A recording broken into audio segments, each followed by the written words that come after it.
Jesse Finney was only 42 years old. His family says he would never have done anything to harm children and never would have taken his own life.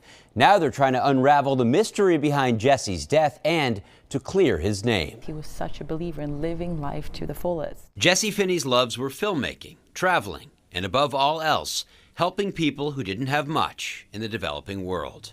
He grew up in Boston and later graduated from Newton North High School, then went on to work as a cameraman on reality shows such as The Apprentice and Survivor, and for National Geographic and the History Channel. It's a devastating loss for my parents.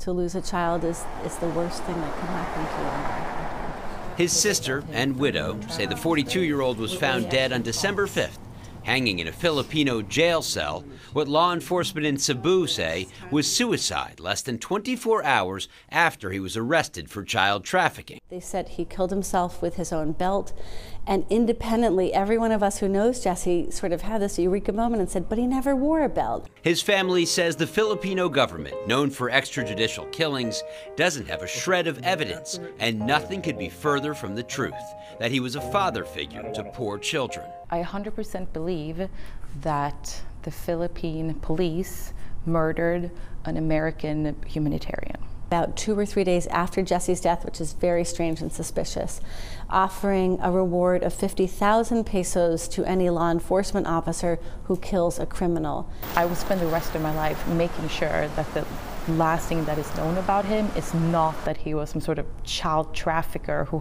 committed suicide, because I will say this until my last breath, that is not true. And preliminary findings are in from a second autopsy done here in Boston by a noted forensic pathologist, indicating it was not 100% consistent with suicide. Emily